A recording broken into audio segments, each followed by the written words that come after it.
Hi, Anne-Sophie. Hi, Kevin. How are you? I'm good. Good, good.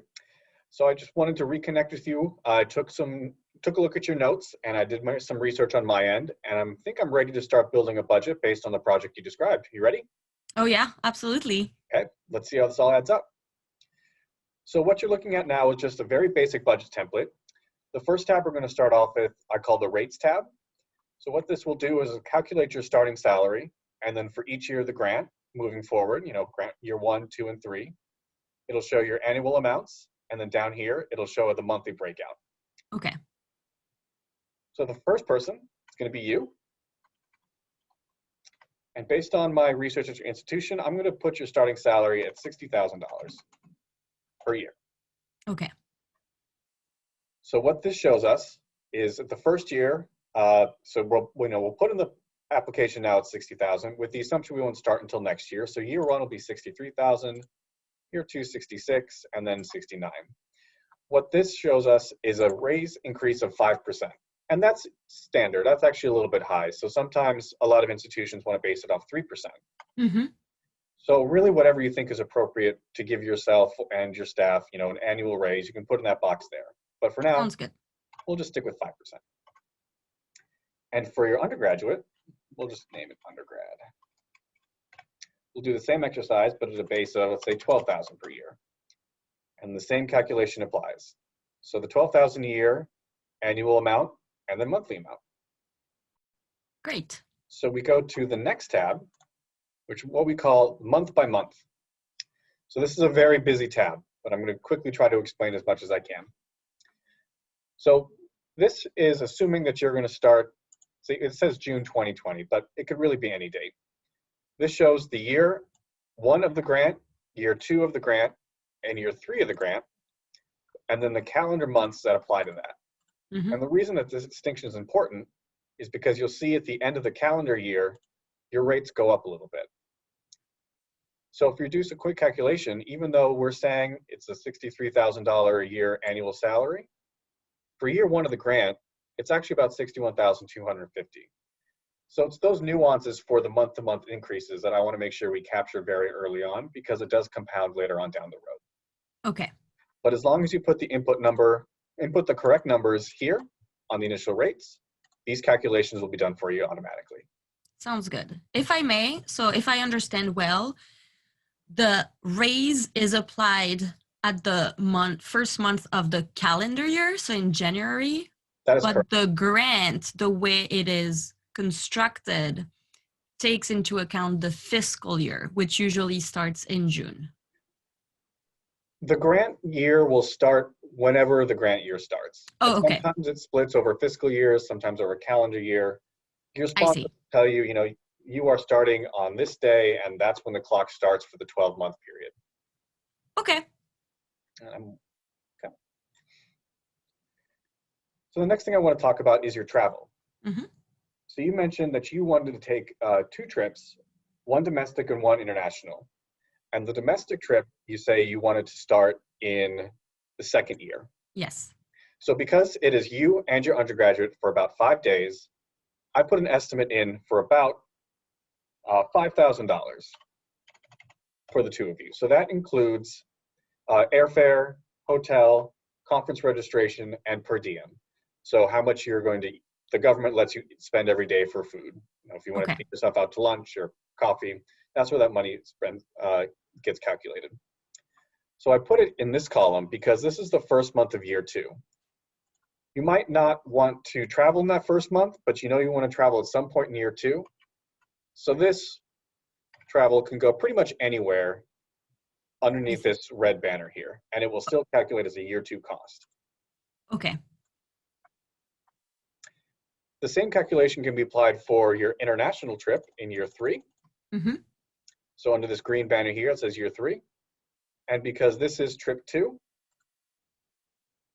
and you're going internationally, but just by yourself, I budgeted, and for a longer amount of time, I budgeted for just a little bit more at $6,000. Okay. So what that calculates your total travel for those 2 years. And the next we can talk about the supplies and equipment and services and publications that you wanted to use as part of your project. Okay. One thing that you noted to me is that year 2 and 3, you wanted to purchase some small benchtop equipment. Yes. So I'm going to put those under supplies and chemicals. So year 2, I'll put it on the first month of the year, but the same principle applies to travel. It really could be spent at any time. So I'll put $15,000 in for year 2, and I will put $10,000 in for year 3. Mm-hmm.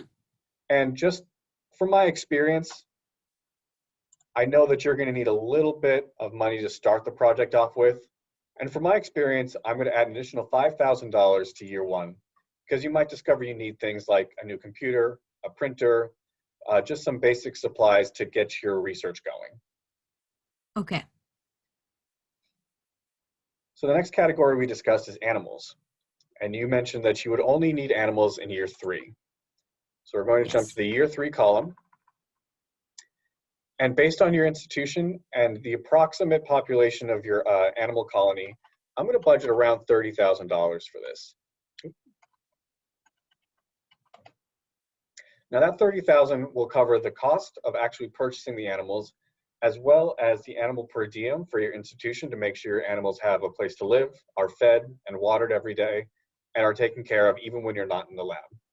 So $30,000 may seem like a lot for mice, but it actually is pretty standard cost. Okay.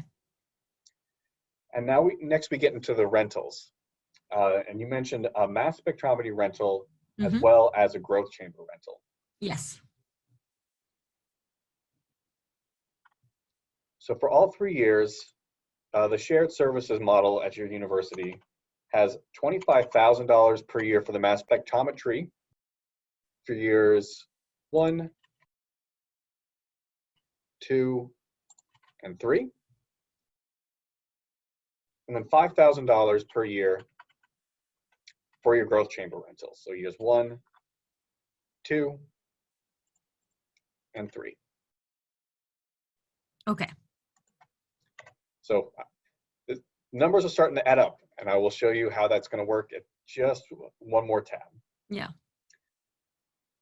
And then publications, as we discussed, you will want to publish at the very end of the project. So right at the end of year 3, I'm going to give you $3,000 of publication costs to publish your findings. And then finally, I've got this category labeled Other, and this is where we're going to put your -80 freezer. Okay. And that's a one-time purchase of $15,000 in year 1. Yes. But much like we talked about supplies and chemicals, I always find it's good to give yourself a little bit of a cushion in subsequent years in case something pops up that you discover you need. Yeah. This is a better safe than sorry situation. Perfect. Yeah. Okay. So that covers all of your expenses. You've got your salaries listed here, your travel listed here, and your other direct costs listed here. Now we go to the summary tab, and this is where everything comes together. So you can see this is what we discussed for salaries, year 1, 2, 3, for yourself and your undergrad. Here your total for your travel, and then all of your other direct costs here, the total of $150,000. And this adds up to the all direct, but then we start getting into these additional calculations down here.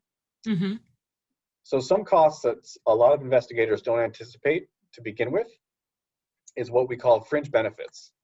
So each individual that's supported by your project will have a certain fringe benefit cost. And this is to provide things like health insurance or retirement or any cost that's not directly given to the employee in the salary. And based on everyone's standing, the fringe benefit rates differ. So Anne-Sophie, as a postdoc, the fringe benefit for your institution, 47.8%. But your undergraduate has a lower fringe benefit cost at 7.65%. I see. So this changes the table quite a bit. So you have your total salaries, but then also an additional pool of money to provide for those fringe benefit costs, giving you the total personnel line listed here. Okay. And the next element is what's called the F&A rate, which stands for facilities and administrative costs. And this is what the university will collect on your award to give you things like electricity in your lab, or a building to work in, or people like me that'll help you build this out, but it's not necessarily part of your project. I see. So it's my rent for doing Exactly. the research. Exactly. It is your rent for working at your institution. Okay. And this will vary from institution to institution, and also a little bit on what type of project that you're working with. But the fringe benefit rate that I found at your institution is 56.5% on the dollar. I see. And that is what we call the indirect cost. So even though you're spending $153,000 in your salaries, travel, supplies, etc., you have to add an additional indirect cost down on top of that. So that's again applied year to year based on your expenses. Mm-hmm. And at the very end, that gives you a total project total of $762,597 for your 3-year project. And that's good. And that's a good point. If you find that you are far below or far above your budget, you can always go back to your month-to-month tab and adjust these expenses. I see. Maybe you want to take a longer trip in year 3. That will push to the summary tab, and you can see that that's auto-calculated here, along with the adjusted fringe benefit or F&A rate, and it gives you an updated total. Okay, I see. Now I see what the overall budget for these 3 years of work would be for this project. So great, thank you. My pleasure.